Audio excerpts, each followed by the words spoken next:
Hello friends, कसे आहात तुम्ही सगळे? आय होप तुम्ही सगळे छानच असाल. तर आज आहे आमचा उदयपूरमधला सेकंड डे आणि आज आम्ही चाललो आहोत माउंट अबूला. आणि तुम्हाला माहिती असेलच राजस्थानमधलं एक हिल स्टेशन आहे माउंट अबू.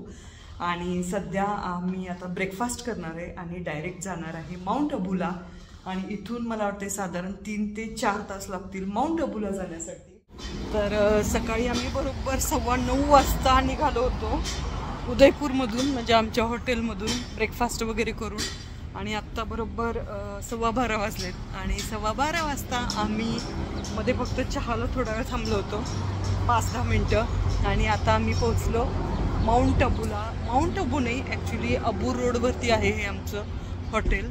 नाव आहे भगवती रिसॉर्ट. आता आशुतोष प्रोसेस चालू आहे रूमची, झाली की आम्ही जाऊ रूममध्ये.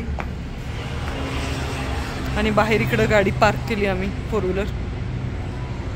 छान आहे, पण खालीच आहे ॲक्च्युली. आम्हाला असं वाटलं की आमचं हॉटेल वर असेल, म्हणजे माउंटनवरती असेल, पण झालं असं की ते खालीच आहे. बघू आता, इथून अजून माउंट अबू काहीतरी 26 किलोमीटर आहे.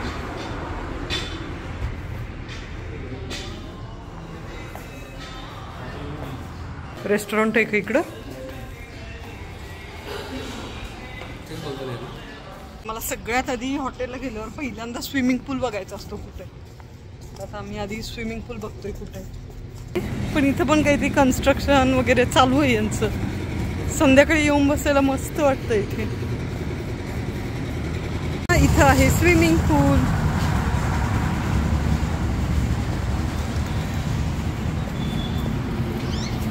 पण छान आहे तशी. सिंपल आहे पण छान आहे. आणि माउंट अबू बद्दल सांगायचं झालं तर राजस्थानमधला जो डोंगराळ भाग आहे त्याच्यामध्ये वसलेला हा निसर्गाचा एक अद्भुत असा तुकडा आहे म्हणलं तरी चालेल. अरवली पर्वतरांगेत असलेलं हे जे हिल स्टेशन आहे हे राजस्थानमधलं एकमेव असं थंड हवेचं ठिकाण आहे. चला तर इथं बघायला काय काय आहे ते आपण बघूया. तर जैन धर्मीयांच्या वास्तुशिल्पकलेचं अतिशय सुंदर असं धार्मिक मंदिर ते म्हणजे दिलवाडा मंदिर. आणि या मंदिरामध्ये फोटो किंवा व्हिडिओ शूटिंगला परवानगी नाही, त्यामुळं तुमच्या डोळ्यांनीच याचा आनंद घ्यावा लागतो.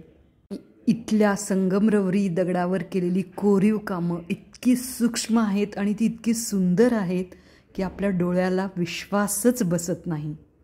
शांत आणि प्रसन्न अशा जैन दिलवाडा मंदिराचं दर्शन घेऊन आपण येतो नक्की लेकला. इथं तुम्ही सुंदर असं बोटिंग करू शकता. आणि माउंट अबूपासून साधारण 15 किलोमीटर अंतरावर आहे गुरु शिखर, की जे आहे अरवली पर्वताचं सगळ्यात हायेस्ट पीक ज्याला आपण म्हणू शकतो ते. आणि इथून अतिशय सुंदर असा व्ह्यू दिसतो. तिथं तुम्ही सुंदर व्ह्यू एन्जॉय करू शकता. आणि त्याचबरोबर जे हिल स्टेशनवरती पॉईंट्स असतात तसेच वेगळे वेगळे पॉईंट्स इथं आहेत. हनीमून पॉईंट आहे, सनसेट पॉईंट आहे. आणि बेस्ट टाईम टू व्हिजिट कोणता विचारला तर नोव्हेंबर ते मार्च हा सगळ्यात बेस्ट सीझन असू शकतो. तर मग कधी येत आहे तुम्ही हा राजस्थानमधला एकमेव असं हिल स्टेशन बघायला? कसा वाटला तुम्हाला हा व्हिडिओ आवडला तर लाईक करा, शेअर करा, सबस्क्राईब करा. Thank you so much guys, thank you. लवकरच भेटू पुढच्या व्हिडिओमध्ये. Bye, see you.